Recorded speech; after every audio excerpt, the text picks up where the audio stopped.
নাই, দেশের মানুষের ভয় নাই, তো যা খুশি তা করতে পারে, স্টার্টটাই ঘর থেকে করে। সো আর কি বলবো, সবাই নেমে আসছে আন্দোলনের পিছনে, কিন্তু আসলে এই আন্দোলন কতটুকু কার্যকারিতা হচ্ছে? এখনো তো কিছু হচ্ছে না, কিছুই হচ্ছে না ভাই। তবে না হওয়া পর্যন্ত আমরা সবাই থামবো না, নারীরা থামবে না, নারীদের নিরাপত্তা নিশ্চিত না হওয়া পর্যন্ত আমরা থামবো না। সেটাই, কারণ আমাদের যদি এদেশে থাকতে হয় আমাদের নিশ্চয়তা লাগবে, নিরাপত্তা লাগবে। আজকে আমরা মিডিয়া কর্মী বলতে পারেন, বা ফ্যাশন ডিজাইনার আছে বা মডেল আছে, আপনারা বলতে পারেন যে আমরা হয়তো সেফ না, কিন্তু আপনারা শিওর তো আপনাদের ঘরে যে মা বোন বা মেয়েরা আছে তারা সেফ তো? মানে আমাদের কথা বাদ দেন, তারা সেফ তো? সবার সেফটির কথা চিন্তা করতে হবে। আর এটা যতদিন না হবে ততদিন পর্যন্ত আমরা সবাই আছি।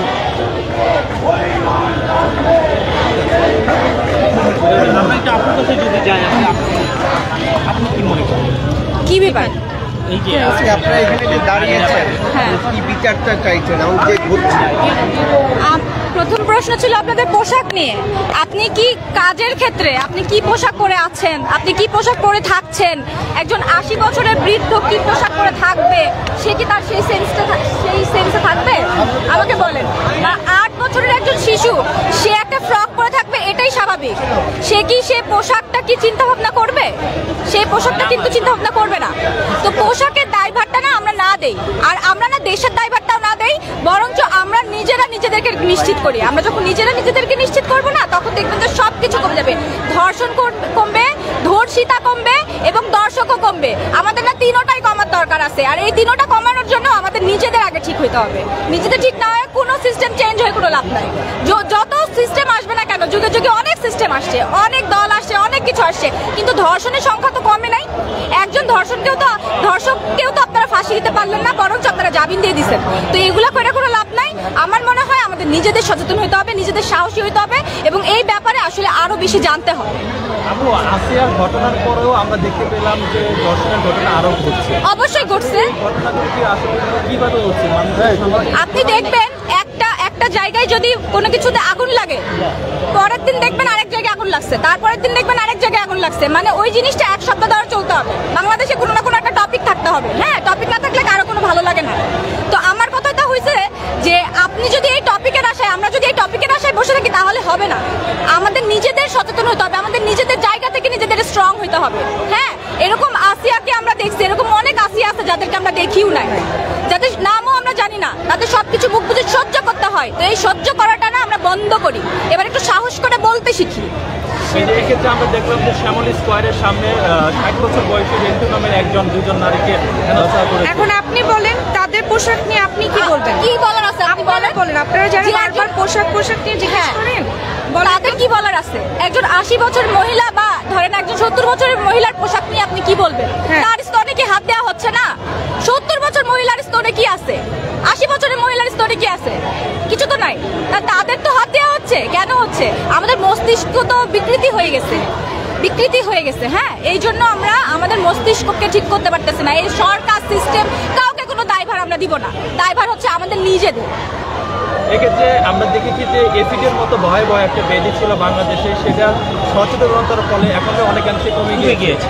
সেক্ষেত্রে ধর্ষণের যে বিষয়গুলো এই বিষয়গুলো মানুষের যে মেন্টালিটি পরিবর্তনটা, এই পরিবর্তনটা সামাজিক সচেতনতার সাথে সাথে পরিবর্তন করা সম্ভব হবে। অবশ্যই পরিবর্তন সম্ভব। আপনি যদি নিজে সচেতন হয়, আমি যদি নিজে সচেতন হই, তাহলে আমাদের এই রাস্তায় দাঁড়ানো লাগবে না।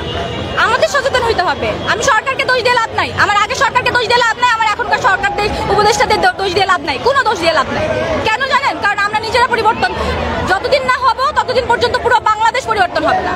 এই কথা শুনতে কারো ভালো লাগবে না আমি জানি, কিন্তু আমি এই কথাই বলবো সবসময়, আমাদের নিজেদের পরিবর্তনের দরকার। যদি যাই আসলে এই যে যারা করছে তারা 2 দিন পরে মানে জামিনে বের হয়ে যাচ্ছে, এদের কি শাস্তি পাওয়া উচিত? ধিক্কার জানাই যারা ধর্ষণের পরেও জামিন পায়, আর যারা জামিন দেয় তাদেরকেও ধিক্কার জানাই। মানে হইতে পারে না একটা ধর্ষণের শাস্তি না দিয়ে তাকে জামিন দিয়ে ছেড়ে দেওয়াটা কতটুকু মানে যৌক্তিক, এটা আমি আসলে জানি না। আমার মনে হয় না এটা ঠিক করেছে এবং এটা হওয়া উচিত। মানে ধর্ষককে পাইলেই মেরে ফেলা উচিত, সেটা গণপিটুনিতে হোক আপনারা বুঝেন একটা হাজবেন্ডের সামনে 50 জন মানুষ একটা বাসে 2টা মেয়েকে কি ভয়ঙ্করভাবে রেপ করা হয়েছে হাজবেন্ডের সামনে 50টা মানুষের মধ্যে। সব মিলে তারা ডাকাতরা কয়জন ছিল? 6 জনই তো শুনেছি আমরা, যেটা গণমাধ্যম থেকে দেখেছি। একটা মানুষ যদি মানে সাহস করতো তাইলে দেখা যায় তো 49টা মানুষ সাহস করেছে। তো সাহস করতে হবে, আমাদের সবার সচেতন থাকতে হবে, আমাদের সবাইকে জাগ্রত থাকতে হবে। এগুলো হইতে দেওয়া যাবে না, আমরা বসে থাকলে হইতেই থাকবে।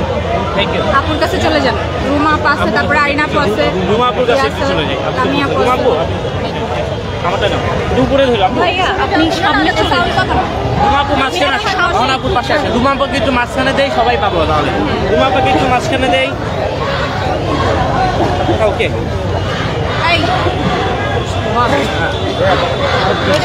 মানাপা আসো, ধরো। ওরা ফাঁকে দাঁড়াই দিকে। হ্যাঁ রুমাপা, এই যে আজকে দাঁড়িয়েছেন এবং আমরা দেখছি আসলে বিভিন্ন জায়গায় এই ধরনের ঘটনা ঘটছে, এটা নিয়ে আসলে আসিয়াকে নিয়ে আপনি কি বলতে চান? আসিয়াকে একটা সত্যি কথা কি, আসিয়ার ব্যাপারটা সামনে আসছে, যে জিনিসটা সামনে আসছে সবাই ওইটা নিয়ে মাথা ব্যথা করতেছে। কিন্তু অনেক ভাষা আছে যেটা হচ্ছে যে ফ্যামিলিগতভাবে বলা হয় না, যে মেয়ের পরবর্তীতে জিনিসটা খারাপ হবে। অনেক ফ্যামিলি আছে কিন্তু 90% কিন্তু এটা সামনে আসে না। আর আমরা যে স্বাধীন দেশ দাবি করি, আমি স্বাধীন বাংলাদেশি, আমি স্বাধীন, সেই স্বাধীনতা আমাদের কই? আমাদের মডেলদের, আর্টিস্টদের মানুষ 2টা কথা বলে যায়, কিন্তু সাধারণ মানুষদের কি দোষ? আমরা মানে যে কাজ করি সেই পোশাক নিয়ে মানুষ কথা বলে, ফেসবুকে গুলিং করে দেয়, সেটা আচ্ছা আমরা মানতেছি, ওকে আমাদেরকে বলে দেয়। কিন্তু নর্মাল মানুষদেরকে কেন নোংরা কথা বলা হয়? তাদের রেপ কেন করা হচ্ছে? তাদেরকে কেন বাসার দিকে তুলে নিয়ে আসা হচ্ছে? হাজবেন্ডের সামনে বউ সেফ না, ভাই বোনের সামনে মেয়েরা সেফ না, ইভেন মেয়েরা না, ছেলেরাও সেফ না এখন বাংলাদেশে। এটা ন্যায় বিচার হওয়া উচিত, এটা খুব দ্রুত হওয়া উচিত, কারণ আমরা সেফ থাকতে চাই, সুন্দর বাংলাদেশ চাই। প্রশাসকের যে থাক ভাই, আমাদের সুন্দর বাংলাদেশ ফিরাই দেন, দ্যাটস ইট। আমার আর কিছু বলা নেই, সুন্দর বাংলাদেশ চাই আমি।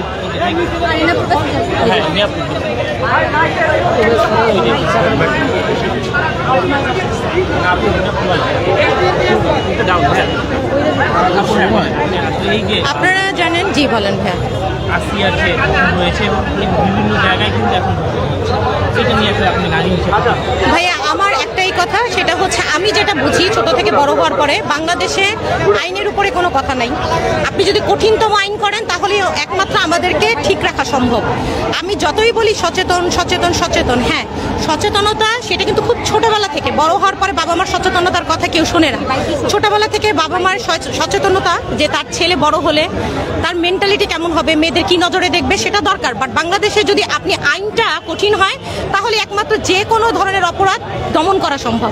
আইনের উপরে এই দেশে কোনো কথা নেই। আপনি সামান্য গাড়ির ব্যাপার দেখেন, যখন আমাদের দেশে আইন হয় যে আপনি রাস্তায় যে কোনো জায়গায় পার্কিং করবেন না, 5,000 টাকা জরিমানা, তখন কিন্তু আমরা 1 মাইল দূরে হলেও যে পার্কিং খুঁজে গাড়ি রেখে আসি।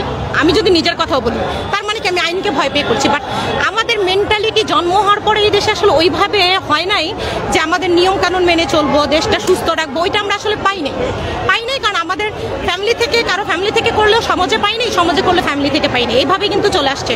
তা আমি মনে করি দেশে আইন কঠিন থেকে কঠিনতম হওয়া উচিত, সেটা অপরাধীর ব্যাপারে, নিরপরাধীর ব্যাপারে না। অপরাধীর ব্যাপারে আইন কঠিন করেন সরকার, দেখবেন আপনি দেশ একদম সোজা হয়ে চলবে।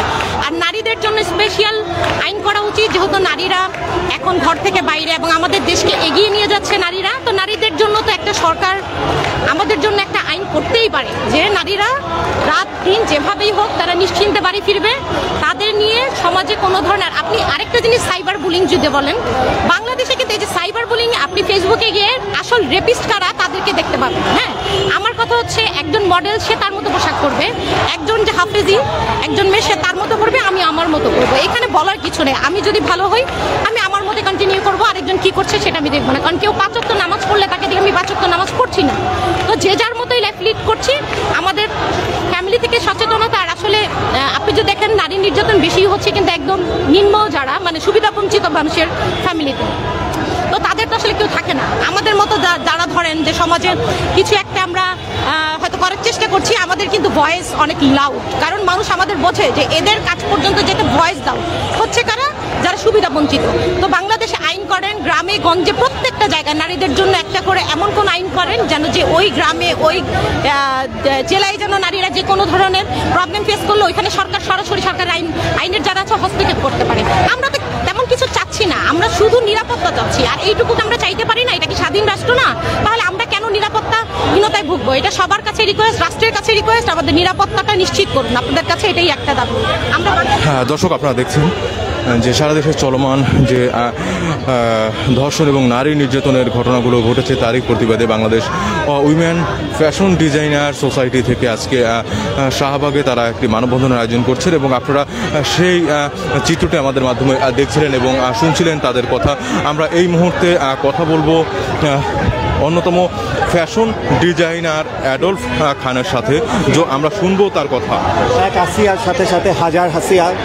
এখানে আসিয়ার জন্য আমাদের আজকে আসা, ঘর থেকে বেরিয়ে আসা। আমি কখনোই আমার এই লাইফে কখনোই আমি আন্দোলনে আসিনি কিংবা মানববন্ধনে দাঁড়াইনি কিংবা কখনো আজকে এর মতো করে এইভাবে বিচারের জন্য এসে রাস্তায় এসে দাঁড়াইনি। সুতরাং বুঝতে হবে যে ব্যাপারটা কতটা ভিতরে এসে নাড়া দিয়েছে। বিশ্বাস করেন যে এটা বিচার না হওয়া পর্যন্ত এতটুকু শান্তি পাচ্ছি না।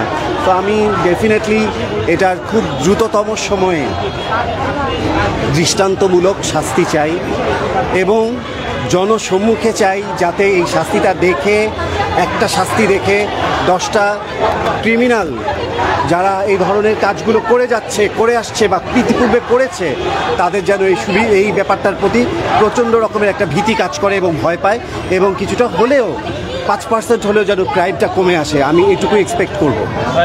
দর্শক, শুনছিলেন স্বনামধন্য ফ্যাশন ডিজাইনার অ্যাডলফ খানের কথা, যিনি এই প্রতিবাদে আজকে একত্রিত হয়েছেন। আমরা এখন একটু শুনতে চাচ্ছি অভিনেত্রী অহনা, যিনি এখানে রয়েছেন এবং তিনি কিন্তু এই প্রতিবাদের সাথে ছিলেন এতটা সময়। যে কোনো জায়গায় মোহাম্মদপুরের মতো জায়গায় দিনে দুপুরে মানুষ কোপাচ্ছে, মানুষকে ছিনতাই করছে, মানুষের থেকে ডাকাতি করছে, দিনে দুপুরে মেয়েদের গায়ে হাত দিচ্ছে। জানি না ভাই, এই রমজান মাসে আল্লাহ সবাইকে হেদায়েত দেখ, আর এই ধর্ষক যারা তাদের সবাইকে আল্লাহ এমন শাস্তি দেখ যে শাস্তি প্রত্যেকটা মানুষ জানবে এবং দেখবে এবং দেখে বুঝবে যে বাংলাদেশে ধর্ষণের শাস্তি এত ভয়ঙ্কর হয়। আমার আসলে এটাই চাওয়ার, কোনো চাওয়া নাই। সেটা হচ্ছে আপনার ধর্ষকের পক্ষে কোনো আইনজীবী যদি লড়ে, সেই আইনজীবীকে কী করা উচিত? ওইটা তার পেশা। এখন তার মনুষ্যত্ব থেকে যে সে যদি জানে যে একজন ধর্ষকের পক্ষে সে লড়ছে, তারপরও যদি সে লড়তে চায়, তাইলে এটা তার মনুষ্যত্ব আসলে কোথায় গিয়ে দাঁড়িয়েছে আমি জানি না। আমার আসলে তাকে নিয়ে কিছু বলা নেই, কারণ ওইটা তার পেশা। কিন্তু পেশাটাও এমনভাবে প্রত্যেকটা মানুষের নেওয়া উচিত যাতে অন্য আর 10টা মানুষের সাহস না হয়। আজকে যদি ধর্ষকের পক্ষে কোনো আইনজীবী পেয়ে যায় আর সেই ধর্ষক যদি ছাড়া পেয়ে যায়, আরও 100 জন ধর্ষক বেড়ে যাবে। সো এটা বন্ধ করতে হবে।